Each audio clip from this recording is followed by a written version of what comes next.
Right, so we continue exploring on SA Today this big question that came out, particularly yesterday, when we found that our economy had shrunk by over 3%, and that was the worst quarterly contraction in about 10 years. And so as we've been digesting those GDP figures, we continue to look at the impact that it has, particularly on poverty. And I'm now joined in studio by Isobel Frye, who's the director at the Studies in Poverty and Inequality Institute. Isobel, thanks very much for joining us. Welcome to the program. Thank you, Peter. My pleasure. So when this GDP figure came out yesterday, over 3% contraction, alarm bells must have gone off for you, because you know what that means then in terms of poverty, inequality, and even unemployment we've been talking about as well. So let's start with that. When you saw this GDP figure, what was the first thing that comes to mind for you? What does it mean for poverty in South Africa?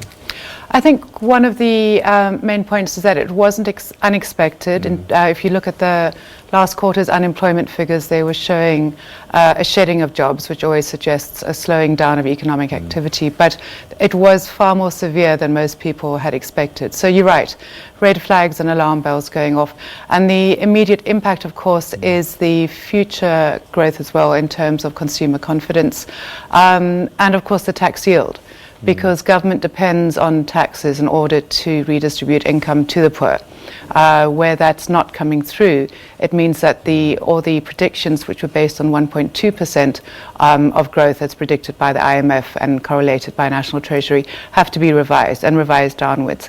Now, given the fact that unemployment is rising, given the fact that in terms of the questions of how people find jobs and how people access income, in a way we have a vicious downward spiral, because without income people cannot spend, they cannot support local initiatives, and so you get a greater dependence on the state. I think that we need to acknowledge that one of the best poverty alleviation programs that we have in South Africa is the social grant system. However, that's not available for people between the ages of 18 and 59. And if you look at the most recent unemployment figures, what we've seen is an increase in discouraged work seekers, people who no longer have the means to go and look for jobs, and for whom jobs don't exist. And at the same time, we've seen an increase in the levels of undereducation of people who are unemployed.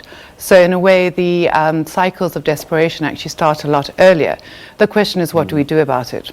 And what do we do about it? Is there, apart from trying to grow the economy at almost double, triple the current rate, what else can be done? How do people survive?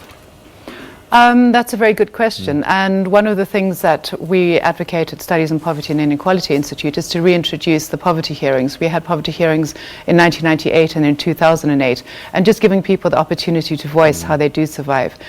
From the research that we've done, generally people depend around social grants, but then you have a huge dilution of the possibility of addressing people's needs. I mean, the child support grant is 420 Rand, and you've got 2 or 3 people surviving off of that. So what we need to do is we need to look at the gross wealth that we have in this country. We are the most unequal country in this world, as we were discussing. So where is the distribution going?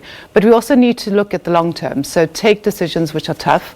Many people advocate the redistribution of income through a basic income grant, and start from a bottom-up redistribution of wealth, because it's not coming from the top down. All right, so let's talk about the extent of poverty. We were speaking to Africa Check a short while ago. We saw stats of, depending on what measure you use, as many as 30.4 million people that are living in poverty. Take us through what you understand a decent living is and poverty is, and just the extent of it, so that we can get a sense of just how many people are stuck in poverty and will probably struggle to get out of it.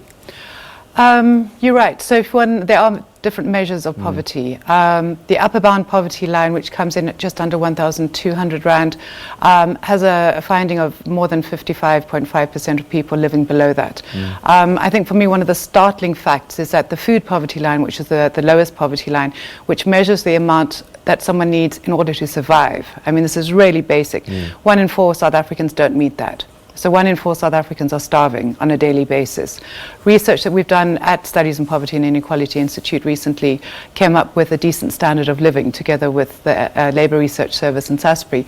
And that's come up with a figure of 7,043 Rand, which is equivalent to a decent standard of living in South Africa. As an upper bound country, you would expect people in South Africa would be able to meet this.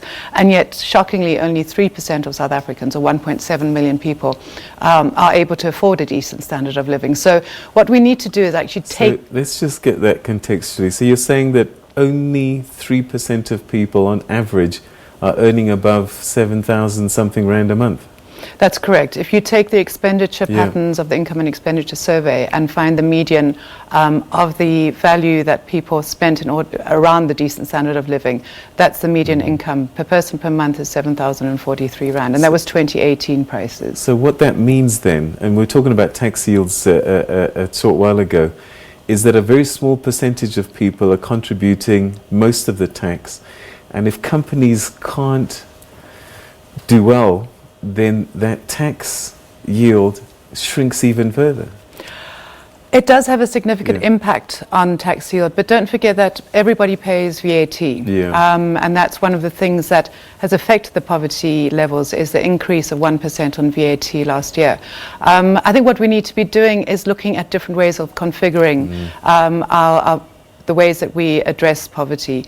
The social grants are the most direct ways of alleviating poverty, but we also need to look at the zero rating of foodstuffs, because what we can't regrow our economy if our population is starving, because if people are starving, they can't do well at school and they can't produce. So it's an inversion. We've got to see that poverty is a chronic situation. It's a critical situation, but it's not a peak of a crisis which is going to go away. It's going to be with us, and it's going to define our choices going forward. So instead of thinking of ourselves as being a Santon society, we're not even an Alex society. We're an Eastern Cape society. The majority of poor people live in the rural provinces. So how do we include those people into the growing economy? And I think by having a standing commission looking at poverty and inequality and looking at measurement of poverty, and for Stats SA to come forward and to do this on a regular basis and to reward ourselves, set ourselves goals. I mean, the President in his inaugural speech said that poverty is going to be undone in a generation. We're going to fix it. And yet in the National Development Plan, we said that we were going to fix poverty by 2030. So we keep on shifting the goals, which is not to say that there's not political rhetorical will in order to fix poverty, but it's going to mean that you and I, that people with income in South Africa are going to have to start looking at how we share in terms of solidarity to get our economy fixed for our children. All right, Isobel, we're going to have to leave it there, but I think we're going to have a few more of these conversations just to keep them in people's mind, because I think sometimes we can forget just what it's like on the other side of the road. Thanks so much indeed for sharing your thoughts with us today. Thank you very much, Peter. All right, okay, we're going to take a look at the world.